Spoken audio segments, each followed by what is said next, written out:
everybody. Welcome to this conference session today about how to become a data savvy leader. I'm going to talk about three things today. The first thing I'm going to talk about is how organizations can be better or worse when it comes to data. Secondly, I'm going to talk about how getting better is really challenging, but absolutely worth it. And thirdly, I'm going to talk about some tools and resources to help your organisation on their journey and help you to improve. First of all, I think I better tell you what we mean by data. So I'm talking about all the data that you collect, that you store, that you analyse, and that you use for any kind of purpose in your organisation. And it can come in many forms. It can be in words, it could be numbers, it could be maps, it can be images. So it's really broad. So I'd like to introduce Katie Eastaugh, who's Chief Executive of the Cartshed. Now, Katie's charity work with people who are struggling to cope with life, people who are unemployed or struggling to stay in employment. They work with veterans and families connected to the armed forces. They also work with children and young people. And they work in the woodlands, out in nature, teaching creative skills, growing food, cooking food outside, sharing food together in a social, friendly outside setting. And they use the principles of occupational therapy to enable people to learn how to manage their own mental and physical health and well-being in a sustainable way. Now, when I first met Katie a couple of years ago, I asked her for a few words to describe how she felt about data. And she said to me, "I hate it." So when I delved a little bit further with her and her team, I realized she had some quite valid reasons why she hated data. They had some key problems. First of all, they were really frustrated because they just had increasing numbers of very unwieldy spreadsheets. They were struggling with really old and outdated digital tools and systems. They were completely unable to extract anything useful or meaningful from all of their data, despite spending huge amounts of time collecting data, both for staff and for their participants. They were really unconfident about their data protection and security policies and practices. And ultimately, they were really unclear about the impact they were having, and they didn't have the skills and the knowledge to measure it. So I'd like to introduce Hannah Underwood. She's Chief Executive of The Key, based in the northeast of England. Now, since 2008, The Key have developed a really specialist program for young people. It's all about enabling young people to think up their own projects, design them, deliver them, and review them. And actually, as part of these projects, it's all about the young people developing 12 key foundational skills for life. In the last 5 years, they've supported over 10,000 young people and worked with over 120 partners. Now, when I asked Hannah how she felt about data, she said, for us, data is always about improving, not just proving. For us, data is all about improving, not just proving.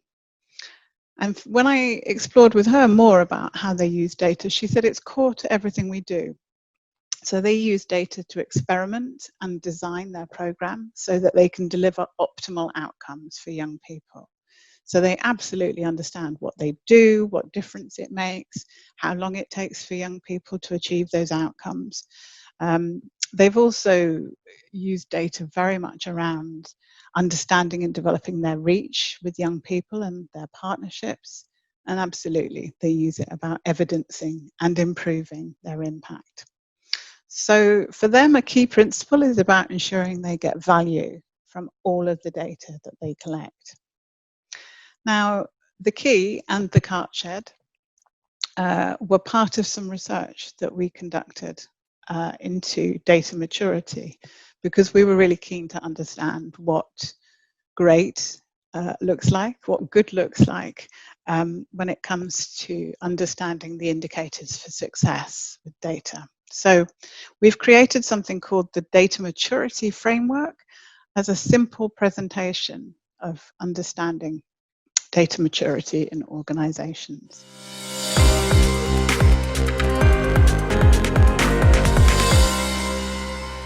So we've spent the last 5 years researching the concept of data maturity. We've worked with hundreds of charities and social enterprises. We've conducted big national surveys. We've done in-depth focus groups. We've done workshops with large organizations, with small organizations. We've tested the long-term impact of some of our support interventions aimed at building data capabilities. And really, in exploring data maturity, we wanted to understand how organizations get better with data. What are the important factors for success? What does okay, good, and great look like? So we created this framework as a simple way of explaining it. So it describes it in 5 key stages and in 7 themes. So the stages range from unaware to emerging, to learning, to developing, through to mastery. And the 7 key themes, some of them are about very tangible things, like the data itself, obviously, and the tools that you would use. A lot of it is about people. So leadership, culture, and skills are absolutely crucial. But it's also about vision and purpose and the application of things. So how organizations are using and applying data, what questions they're asking in their analysis of that data, and also if and how they're acting on the data in order to reap rewards. So I'm going to focus in on these themes a little bit more. Our research about data maturity was not just about a theoretical concept. We also wanted to understand how you could measure data maturity. What are the important questions to ask? Can you compare how well one organization is doing with another? Can you measure how the whole sector is doing? And indeed, can the assessment process itself help organizations to learn and improve? So these 7 themes, each of them has a set of sub-themes, and we've designed questions to explore each of these themes and sub-themes. I'm going to focus in here for a moment on 2 of the themes. So the data theme, for example, is about collection, quality, sources, and managing the assets. So managing and nurturing these key data assets. My favorite question in our assessment is, to what extent do you agree or disagree with the question, we know the quality of our data? So leadership is one of my favorite themes, and in particular, obviously, relates to our conference today. Leadership's all about attitude and plans and capability and investment. And of all of those, I suppose for me, attitude is perhaps one of my most exciting and interesting and curious questions to ask, because leadership attitudes vary considerably. Some are just not interested in data at all. Some are kind of curious about it, but don't really see the value of it. Some ask the right questions, they're engaged and supportive. But if they're really committed, if they're at a real master level, they absolutely know how to use data to improve and enable them to make the vital decisions they need to make. And as such, those kinds of leaders will plan and prioritize data as a vital resource for their organization.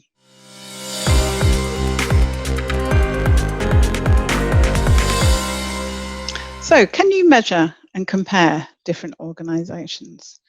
Well, in 2 years ago, all of the staff at the cart shed and all of the staff at the Key took part in a data maturity assessment process, and their results from all of those individuals combined and are shown here on these radar charts. The radar chart shows the 5 themes from the center to the outside on a scale of 0 to 5. And it covers the 7 factors that we're talking about, the 7 key factors and themes to data maturity around the outside. And it plots a score for each of those themes for the organization. So comparing the results for the cart shed and the key, you can tell by the general shape that the smaller the shape, the closer to the middle, the lower their scores, means the less well they're doing. And the wider the shape, the nearer to the outside of the radar, the better the organisation is doing. So you can see, comparing the cart shed and the key, that the cart shed are doing considerably worse and the key are doing considerably better when it comes to data maturity. And overall, they're at different stages of data maturity. And if you note in particular, the cart shed's got some particular weaknesses. So the nearer to the middle, the weaker the area. So for example, in terms of tools and data, they are particularly weak, and also in terms of skills.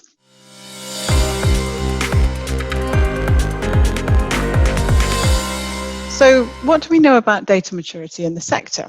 Well, it varies quite a lot, is the answer. We've been studying hundreds and hundreds of organisations and how well they're doing.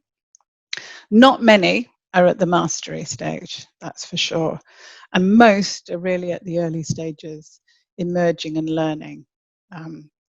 And so some are starting to push through to developing, a few are reaching mastery in some areas. It's rare.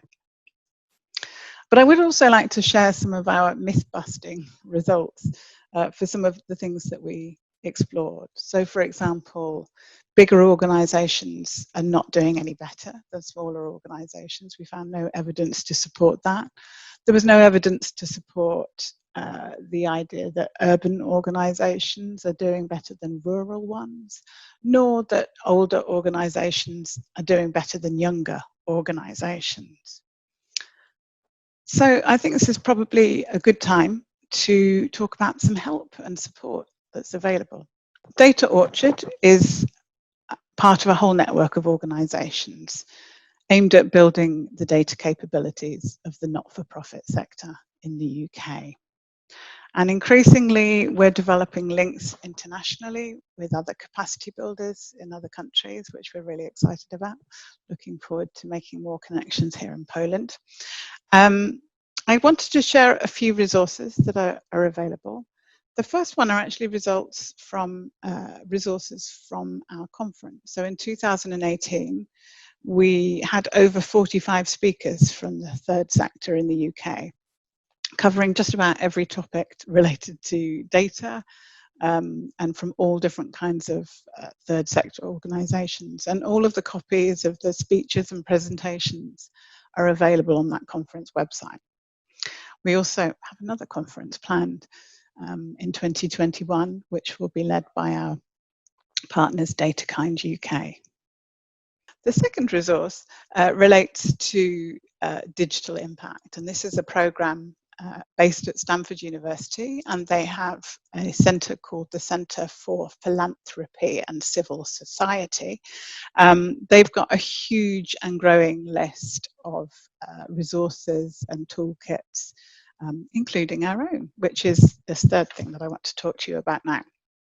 So in 2019, so last October, we launched our first online version of the data maturity assessment and benchmarking tool. And essentially, it asks a series of questions around those 7 data maturity themes.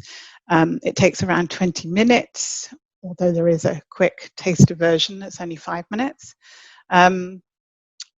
There's a free version for everybody. It's particularly suited for smaller organisations, and there's a more advanced paid-for version for larger organisations or those who are really serious about data strategy in their organisation and building their data capabilities. So this is an example of the kind of report you would get after you complete the online self-assessment. It gives a summary of the stage that the organisation is at. It gives a score for each of the 7 themes. So you can see the bar chart on the left with the 5 stages. You might be pleased we dropped the radar chart. It identifies the priorities that the organisation should focus on.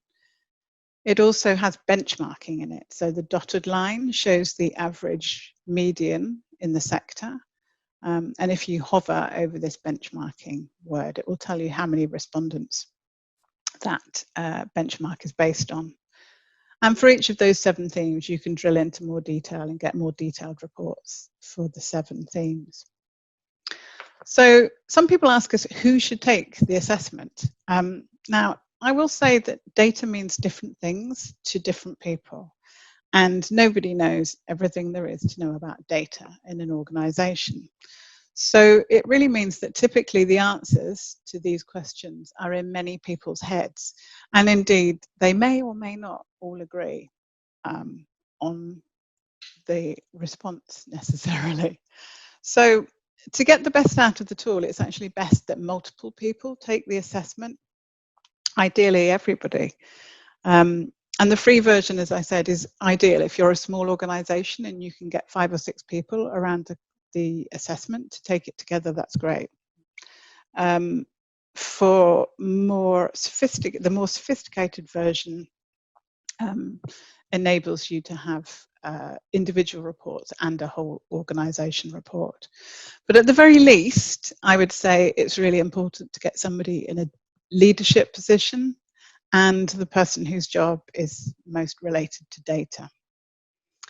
But I want to just say data is part of everybody's jobs, and I'll show you some interesting findings from our early research.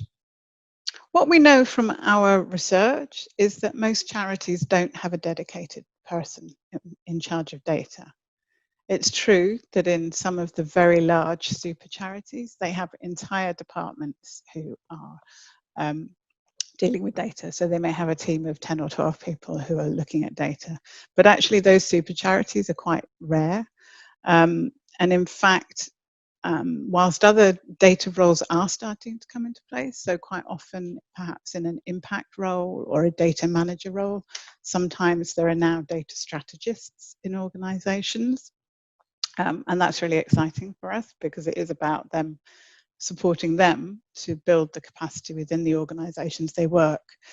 But regardless of whether people have dedicated data roles or not, our research has shown that data is part of everybody's job. And it really varies, but quite significantly. It's about, on average, it's about 40–45% of people's time are spent working with data from the organizations we've spoken to in some way or another. And that's a huge resource to invest. So, for example, at the cart shed, their staff spent between 5% and 85% of their time working with data. And we found this was quite typical in the sector. And really what it all means is that data is a team effort. That's the crux of it. So I just briefly want to show you an example of the more sophisticated report. And as you can see, this is usually for larger and perhaps dispersed organizations and those who are really serious about assessing data maturity, perhaps with a lot of people in their organizations. So as you can see, you can brand it and customize it to your own logo, for example, and add a few extra questions of your own that are suitable to your own requirements. And what you get is a whole organization dashboard where you can monitor the number of responses, but also you get an aggregated combined view of what your organization's level of data maturity is.